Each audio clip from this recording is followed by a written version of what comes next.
அடுத்து வந்து கோகுல்ங்க. ஸோ கோகுல் பார்த்தீங்கன்னா வந்து லைக் நெக்ஸ்ட் வீக் வந்து ஜாயின் பண்ண போறாங்க. அவரோட ஃபுல் ஸ்டாக்ல பிளேஸ் ஆயிட்டாங்க. Please give me. And there are some special people. அது சவுந்தருங்க. ஸோ 2 வருஷத்துக்கு முன்னாடி அவன் வந்து என்கிட்ட கோர்ஸ் பண்ணதுங்க சவுந்தருங்க. ஸோ 2 வருஷத்துக்கு முன்னாடி சவுந்தர் ஜாயின் பண்ணாங்க. வெளியில் கொஞ்சம் வெயிட் பண்ணுறீங்களா? வெயிட் பண்ணுறா சார். ஓகேவா? சவுந்தருங்க. சவுந்தர் பார்த்தீங்கன்னா வந்து 2 வருஷத்துக்கு முன்னாடி நம்மகிட்ட கோர்ஸ் பண்ணாருங்க. அதுக்கப்புறம் மொபைல் ஆப்பில் ஒர்க் பண்ணாரு. இப்போ வந்து ஃபுல் ஸ்டாக்ல லைக் டிசிஎஸ்ல பிளேஸ் ஆயிருக்காங்க. ஸோ 2 இயர்ஸ் கழிச்சு என்னை பார்க்க வந்திருக்காங்க அவங்க. ஓகேவா? நம்ம இந்த ஆஃபீஸ் ஒரு புதுசு இல்லையா? பழைய ஆஃபீஸில் நான் கொரோனாக்கு முன்னாடி பழைய ஆஃபீஸில் படித்த ஸ்டூடெண்ட் எனக்கு அவருங்க. ஓகேவா? ஸோ இப்போ வந்து இன்டர்வியூ எக்ஸ்பீரியன்ஸ் பற்றி அவங்களே சொல்லட்டுங்க. ஓகேவா? நீங்கள் சொல்லி முடிச்சிட்டீங்க. நீங்கள் சொல்லலாம் உங்களோட இன்டர்வியூ எக்ஸ்பீரியன்ஸ் எப்படி இருந்துச்சு, எப்படி நீங்கள் ப்ரிப்பேர் பண்ணீங்க, இன்டர்வியூ எப்படி இருந்துச்சு நீங்கள் சொல்லுங்கள். இன்டர்வியூ வந்து பார்த்தீங்கன்னா மோஸ்ட்லி சார்ட் வெப்சைட் விக்கிடிக்கு இல்லைங்களா? ஸோ அது நிறைய இன்டர்வியூ பொசிஷன்ஸ்லாம் இருக்கும். ஸோ அதெல்லாம் நான் மோஸ்ட்லி ப்ரிப்பேர் பண்ணேன்.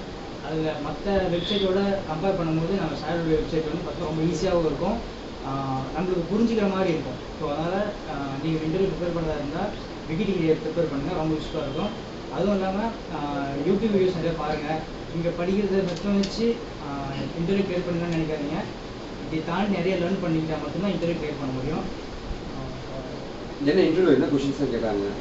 இன்டர்வியூ என்னுடைய கம்பெனியில் என்ன இன்டர்வியூ கேட்டாங்க அப்படின்னா மோஸ்ட்லி ப்ராஜெக்ட்ஸை பற்றி தான் கேட்டாங்க. ஏன்னா வந்து அது வந்து ஒரு ப்ராடக்ட் பேஸ்ட் கம்பெனி அப்படின்றதுனால ப்ராஜெக்டை பற்றி நிறைய கேட்டாங்க.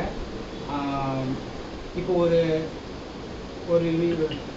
லைக் இப்போ இந்த கான்செப்ட் நான் யூஸ் பண்ணியிருக்கிறேன் அப்படின்னு நீங்கள் சொன்னீங்க அப்படின்னா அது எப்படி நீங்கள் வந்து உங்களோட ப்ராஜெக்ட் இம்ப்ளிமெண்ட் பண்ணீங்க, ஸோ அதெல்லாம் கேட்டாங்க. நான் கரெக்டாக சொல்லிட்டேன். ஸோ அதனால் இங்கிலீஷ் கம்யூனிகேஷனை பற்றி இங்கிலீஷ் கம்யூனிகேஷன் வந்து பார்த்தீங்கன்னா நான் மோஸ்ட்லி வந்து பார்த்தீங்கன்னா இங்கிலீஷ் வந்து ஓரளவுக்கு ஆவரேஜாக தான் பேசினேன்.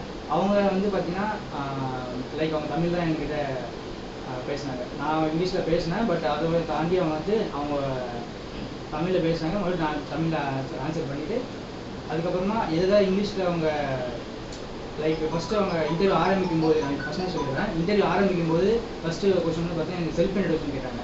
செல்ஃப் இன்ட்ரோடக்ஷன் பற்றி கேட்கும்போது நான் அதை இங்கிலீஷில் தான் சொன்னேன். அடுத்து வந்து ஒரு சில ஒரு சில கான்செப்ட்ஸ்லாம் கேட்டாங்க. சொல்லியிருந்தேன். குவாலிஃபிகேஷன் கேட்டாங்க, இன்ஹெரிட்டன்ஸ் கேட்டாங்க. ரெண்டுமே கேட்டாங்க. இன்ஹெரிட்டன்ஸில் என்னென்ன டைப்ஸ் இருக்குது அப்படின்ற மாதிரி கேட்டாங்க. ஸோ எல்லாமே நான் ஒரு ரியல் டைம் எக்ஸாம்பிளோட சொன்னேன். ஸோ நீங்கள் கிளியர் பண்ணும்போது அது உங்களுக்கு ஹெல்ப்ஃபுல்லாக இருக்கும். ரியல் டைம் எக்ஸாம்பிளோட சொன்னீங்க அப்படின்னா கொஞ்சம் உங்களுக்கு ஹெல்ப்ஃபுல்லாக இருக்கும்.